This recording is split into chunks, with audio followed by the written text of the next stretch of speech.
What's up, AP Psych? Welcome back. We're on to our second set of notes for our unit on intelligence. We're going to hit on assessing intelligence, all the different intelligence tests that are out there that are meant to measure IQ. We're going to go over the history of how we got to that point, and some of the things that are considered when developing intelligence tests to make sure that they are both reliable, valid, and standardized across the population. So let's jump in. So we'll talk about assessing intelligence first in terms of how psychologists define intelligence tests. And they talk about intelligence tests as a method for assessing an individual's mental aptitude and then comparing them with others using numerical scores. So we're going to talk about those going back to that normal curve. Intelligence tests are normed, and they're so that they can fall into a normal curve with the average score being a 100. And that comparison to other people is a big controversial aspect of intelligence testing in general. So how did this all start? Well, a guy by the name of Alfred Binet and his colleague Theodore Simon developed the first standardized intelligence test. They were commissioned to do this by the French government, right? And it's interesting because they were asked to design these tests to identify French children who might have problems in regular classrooms so that they can get assistance and get help. So these could have been like the first test designed to, aid in special education and services.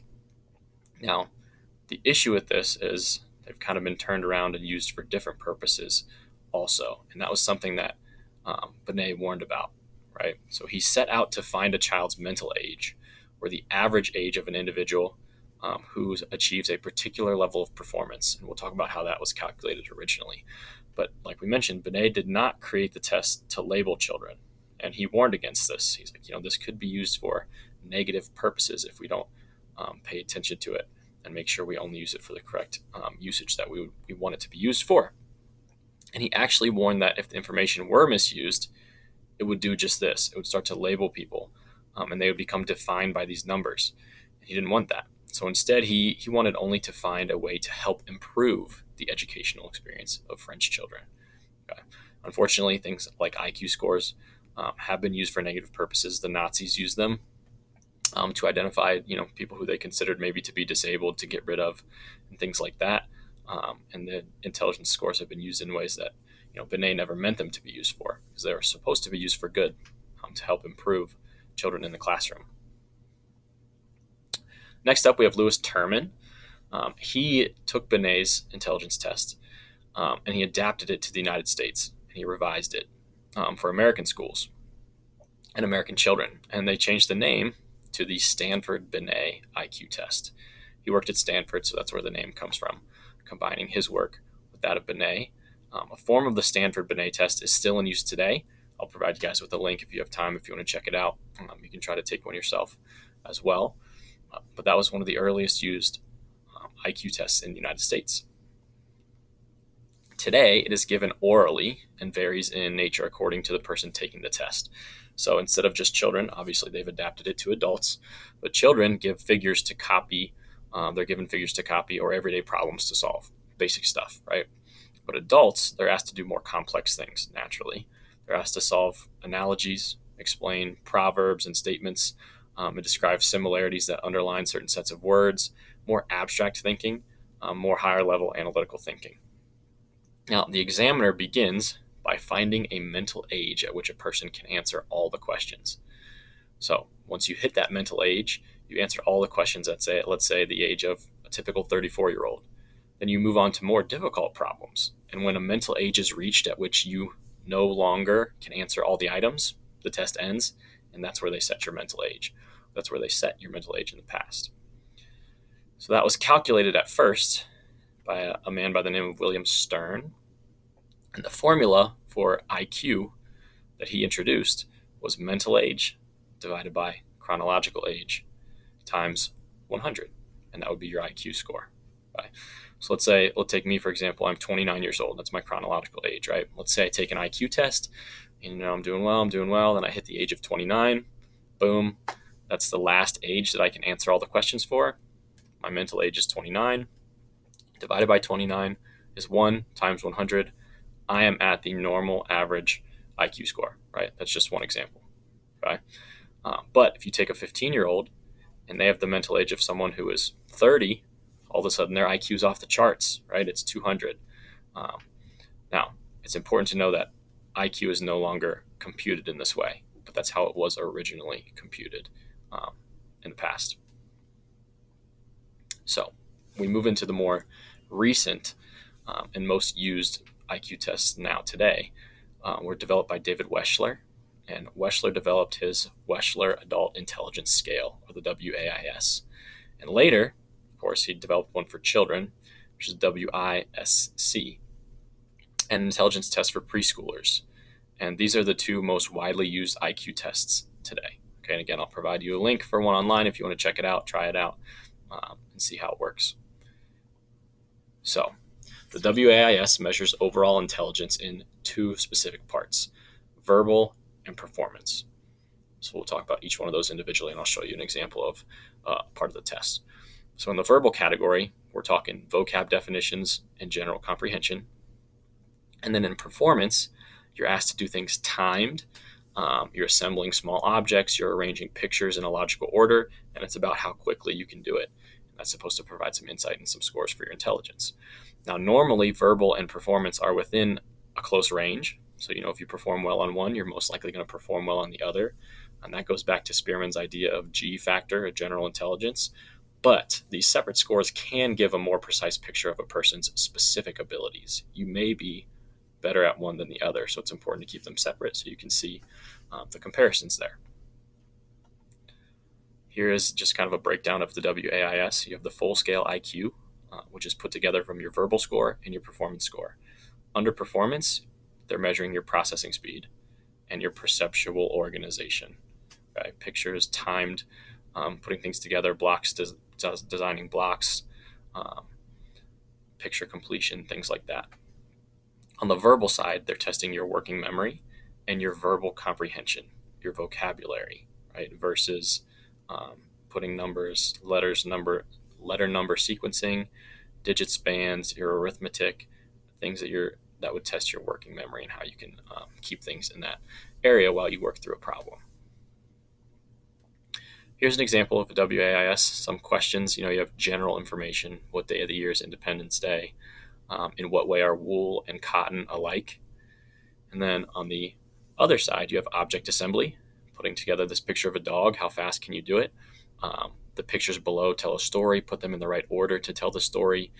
And that's kind of gauging your performance and your speed and your fluid intelligence, if you will, versus some of your crystallized.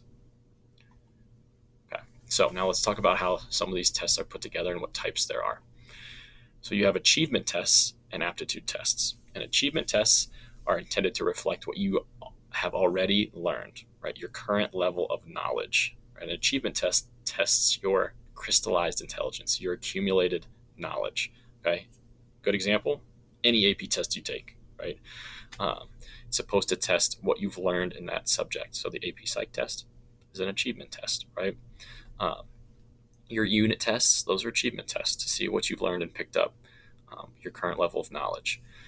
On the other side, you have aptitude tests, and they're intended to predict your ability to learn a new skill and how well you could do in a certain situation. Best example that we have in the United States of these aptitude tests would be ACT and SAT. They're supposed to predict your success in college, right? And they're supposed to have a correlation or a prediction with your GPA, right? There's a little bit of controversy around that, though. Okay. All right. So we talked about achievement and aptitude. Now, how do they construct these tests to make sure that they are doing what they say they're supposed to do? So for a psychological test to be accepted, it must fulfill 3 criteria. 1, it must be standardized, it must be reliable, and it must be valid. Okay, we're going to go over each of those 3 here. All right. So standardization first. Standardization tests items piloted on a similar population of people, and norms have been established. Okay. So what does all that mean? Norms are developed by calculating the average score achieved by a particular group, and then each person's score can be compared to see how it differs from people who have taken the test in the past. So we're standardizing tests and creating norms.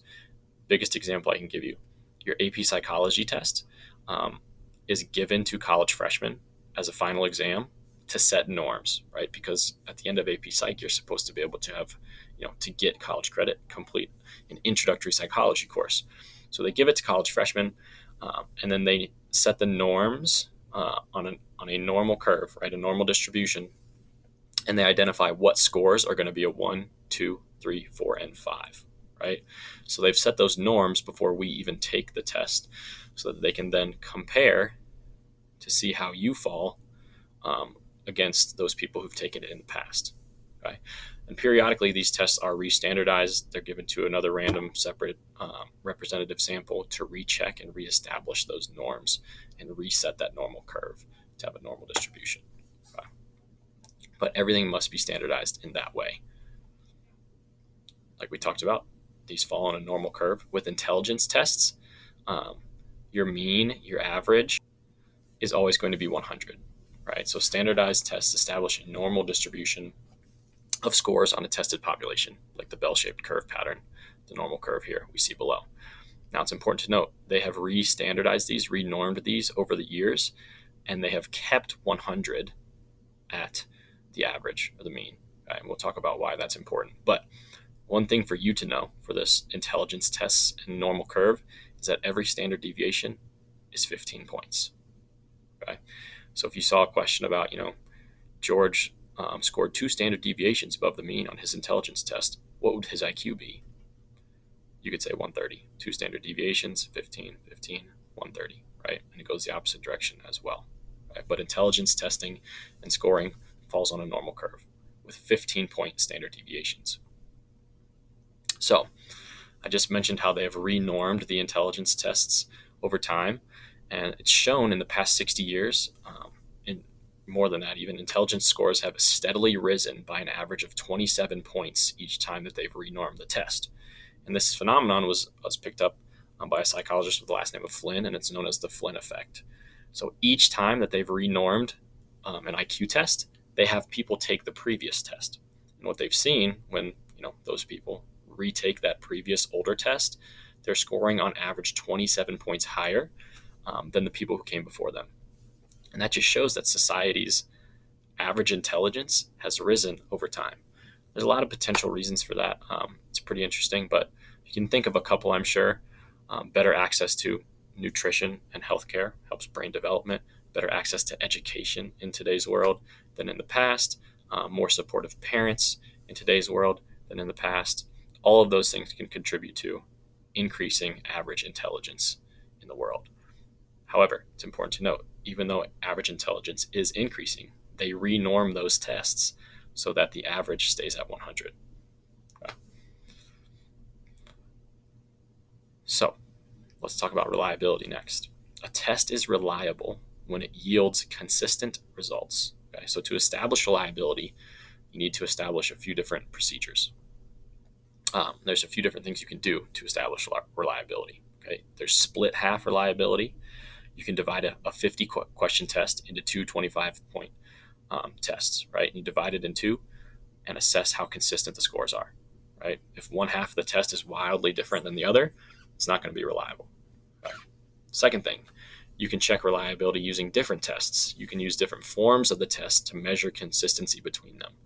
I've done this with you guys in the past. I've given out 2 separate FRQs, 2 separate prompts, but they've had similar terms on them, right? Not the exact same ones, but from the same unit we're trying to check. So that should be reliable, should be consistent results between the 2 groups if what I'm doing is a reliable test. Then 3, you can have test-retest reliability. You may have heard this as a pre-test and post-test. If your teachers have done this with you, you use the same test on 2 occasions to measure the consistency and reliability of it, right? At the beginning of a unit and the end of a unit or something like that. So that's reliability. Are the results consistent each time that this test has been checked or used? Then you have validity. Now, one important thing to note, reliability does not ensure validity. They're 2 separate things. You need both in order to have a good test. So validity of a test refers to what the test is supposed to measure or predict. Okay? Reliability means that you're seeing similar scores across the tests. validity, so it's a couple different types of validity. There's content validity. It refers to the extent a test measures a particular behavior or trait, right? We're about to take a test on personality. If I give you a bunch of biological psychology questions on that test, it has not reached the threshold for content validity because I'm not testing what I told you I was going to test, right? Or it's not testing what it's supposed to measure. Predictive validity refers to the function of a test in predicting a particular behavior or trait. We'll go back to the ACT and the SAT. They're supposed to predict your success or your GPA in college, right? There's debate about that, but that is supposed to be predictive validity. It's supposed to show, how well you'll do in that sense. When we take some practice tests before the AP test, those practice tests are supposed to hold some predictive validity for you to help you see how well we think you'll do on the actual AP test. Now, just to reemphasize, reliability of a test does not ensure validity. Just because the results are consistent doesn't mean it's measuring what it's supposed to, right? So in other words, a test can be consistent without testing what it is supposed to test. Okay? So just keep that in mind. All right, our last thing, is intelligence fixed or does it change over time? Big debate, right? And it depends on the type of intelligence you're looking at. We've talked about these terms before. They're coming back. Review a little bit. Fluid intelligence and crystallized intelligence. So your fluid intelligence reflects your information processing, your critical thinking capabilities, your reasoning and memory. This tends to decline as we age, right? Our processing power gets a little bit slower, right? We pull things up from our memory a little bit slower than we did when we were younger. On the flip side, crystallized intelligence is our accumulated knowledge, our fact-based knowledge, our skills and strategies that have been learned through experience. This tends to increase throughout your life, right? Think of crystallized, your cold, hard facts in your brain that you've accumulated over your lifetime. And that increases as you age. So, is intelligence fixed or does it change over time? Well, let's just look at an example. A 70-year-old probably has more crystallized intelligence than a 30-year-old, right? More time in life, more accumulated knowledge. However, their processing is going to definitely be a little bit slower because their fluid intelligence takes a hit as they age. So that may make it seem like that person has less intelligence, but that's not necessarily true. It just takes more effort and more time to dig in and pull up that information and think it through as you get older. Okay, so that wraps up our discussion on assessing intelligence and how we design tests and what's important to keep in mind with intelligence tests. Our last thing will be extremes of intelligence, and we'll wrap things up. Let me know if you have any questions, and we'll see you in class.